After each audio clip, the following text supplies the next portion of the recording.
नमस्कार दोस्तों, मैं सतनाम सिंह आपका एक बार फिर से अपने चैनल पर स्वागत करता हूं। दोस्तों, मैं आपको एक अद्भुत कहानी अपने शब्दों में सुनाने की कोशिश करता हूं। एक बार की बात है कि एक व्यक्ति घोड़े पर बैठकर जंगल के रास्ते से अपने घर में होने वाले एक कार्यक्रम का निमंत्रण देने कहीं जाने के लिए निकल ही रहा था कि तभी सामने से उसे अपना दोस्त आता हुआ दिखाई दिया। दोस्त सालों बाद उससे मिलने आया था। दोनों एक दूसरे को देखकर खुश हुए। व्यक्ति ने दोस्त से कहा कि अफसोस है, मैं आज तुम्हें समय नहीं दे पाऊंगा, मुझे बहुत ज़रूरी काम से कहीं जाना है। दोस्त ने कहा कि इतने दिनों बाद मैं आपसे मिला हूँ, इतने दिनों बाद हम दोनों मिले हैं, ऐसे ही मैं तुम्हें जाने नहीं दूंगा। तुम जहाँ कहीं भी जा रहे हो मुझे भी साथ लेकर चलो, लेकिन जाने से पहले अगर तुम्हारे पास कोई कपड़े हैं तो मुझे दे दो। आते वक्त मेरे सारे कपड़े गंदे हो गए और मेरे पास कोई कपड़े भी नहीं है। व्यक्ति के पास एक कीमती कोट, पगड़ी और धोती थी। राजा ने कुछ समय पहले ही व्यक्ति को ये चीज़ें उपहार में दी थी। व्यक्ति ने वो नई कीमती धोती, कोट और पगड़ी अपने दोस्त को दे दी।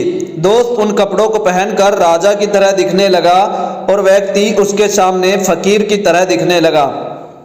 दोनों जब घोड़े पर रवाना हुए तो रास्ते में सब लोग उस दोस्त के कपड़ों की तरफ ही देख रहे थे। अब व्यक्ति को इस बात से जलन होने लगी कि कपड़े तो मेरे हैं और लोग इसे ही देख रहे हैं। लेकिन व्यक्ति खुद को मन ही मन समझाता रहा कि कोई बात नहीं, मेरा ही दोस्त है। अब दोनों एक घर में निमंत्रण देने पहुंचे तो घर से बाहर लोग आए। उन्होंने व्यक्ति को पहचान लिया लेकिन दोस्त को न पहचान पाए और दोस्त के कपड़ों की ओर देखने लगे। तो व्यक्ति ने कहा कि ये मेरा दोस्त है, बहुत दिनों बाद मिला है, इसके कपड़े घर पर ही रह गए, ये कपड़े तो मेरे हैं। घर वालों ने सोचा, इस तरह कौन परिचय कराता है कि कपड़े मेरे हैं। व्यक्ति अपने दोस्त से माफ़ी मांगता है कि मुझे माफ़ कर दो, गलती से मेरे मुंह से निकल गया। इस पर दोस्त ने कहा कि अगर मुझे पता होता तो मेरी बेइज्जती करवाने यहाँ लाया है तो मैं कभी भी नहीं आता। व्यक्ति ने दोस्त से माफ़ी मांगी और मन ही मन सोचने लगा कि अब कुछ भी हो जाए मैं कपड़ों के बारे में कुछ नहीं सोचूंगा। वो दोनों दूसरे घर निमंत्रण देने गए तो एक खूबसूरत महिला बाहर आई। महिला व्यक्ति को तो पहचान गई लेकिन दोस्त के कपड़ों को देखने लगी और बोली कि ये कौन है। व्यक्ति ने कहा, मेरे बचपन के दोस्त हैं ये, बहुत दिनों बाद मिले हैं, अपने कपड़े अपने घर ही भूल गए, लेकिन ये कपड़े इन्हीं के हैं। तो महिला ने कहा कि ऐसे कौन परिचय देता है कि कपड़े इन्हीं के हैं। व्यक्ति फिर दोस्त से माफ़ी मांगता है कि माफ़ कर दो, बार बार ऐसा क्यों हो रहा है, मुझे समझ नहीं आ रहा। दोस्त कहता है, मैं तुझे एक अच्छा व्यक्ति मानता था, मैं एक तुझे अच्छा व्यक्ति समझता था, लेकिन आज तू इन कपड़ों की वजह से मेरी बेइज्जती करवा रहा है। व्यक्ति ने कहा, मुझे कुछ नहीं पता, मुझे कुछ नहीं समझ आ रहा, लेकिन माफ़ कर दो, अब मैं कुछ नहीं बोलूँगा। व्यक्ति मन ही मन कसम खा लेता है, अब कुछ भी हो जाए कपड़ों की बात ही नहीं करनी है।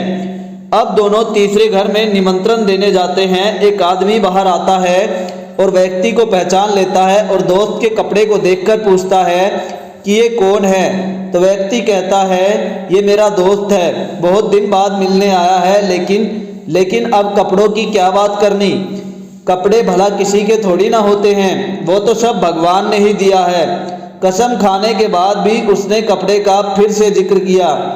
इस कहानी में दोस्तों बहुत सी सीख मिलती है कि हम कभी भी गलती से कोई बात नहीं बोलते, हम हमेशा वही बात बोलते हैं जो हमारे अंदर चल रही होती है। व्यक्ति बार बार कपड़ों के बारे में ही सोच रहा था और ना चाहते हुए भी उसके जुबान पर बार बार कपड़ों की ही बात आ रही थी। जिस बात को हम अपने ऊपर ज़बरदस्ती थोप लेते हैं वो हमारे मन में रोग की तरह काम करती है। कसम खाने और कसम खाने वालों से ज़रा बचकर रहना, क्योंकि कसम तो दिमाग का एक हिस्सा ही खाता है और बाकी हिस्सों को तो पता भी नहीं चलता कि किस हिस्से ने कसम खाई है। कभी भी कसम खाकर ज़िंदगी में कोई भी रूटीन मत बनाना। जीवन बहुत हल्का फुल्का है और ज़बरदस्ती अपने आप को, अपने जीवन को बेतुके नियमों से बांधने की कभी भी कोशिश मत करना। अपनी लाइफ, अपने दिमाग को समझिए। जितना आप अपनी लाइफ को समझेंगे उसी के अकॉर्डिंग आपके जीवन में अच्छे रूटीन बनते चले जाएंगे। आपको कोई एफर्ट लगाने भी नहीं पड़ेंगे, क्योंकि जितनी मात्रा में हमारी समझ बढ़ती है उतनी ही मात्रा में जीवन के बेतुके हिस्से खत्म होने लगते हैं और आप बेहतर होते चले जाते हैं। इसीलिए उठो, आगे बढ़ो, जीवन में महान बनने और जीवन के रहस्य को जानने के लिए ही आप आए हो। अपना टाइम बर्बाद करना बंद करो। दोस्तों, आपको ये वीडियो कैसा लगा, गुड और बैड, आपको कहानी कैसी लगी, कमेंट सेक्शन में ज़रूर लिखना, क्योंकि आपके कमेंट से ही पता चलता है कि मैं आप लोगों को कुछ बेहतर देने में कितना सफल हो रहा हूँ। इसीलिए कमेंट करके ज़रूर बताना। गाइस, इस वीडियो को शेयर ज़रूर कर देना, क्योंकि शेयर करने में आपके पैसे नहीं लगेंगे, लेकिन इस वीडियो को देखकर और इस कहानी को सुनकर और भी लोगों को मदद ज़रूर मिलेगी। ऐसी और बेहतरीन वीडियो के लिए हमारे चैनल को सब्सक्राइब कर लें। थैंक यू गाइस पूरा वीडियो देखने के लिए।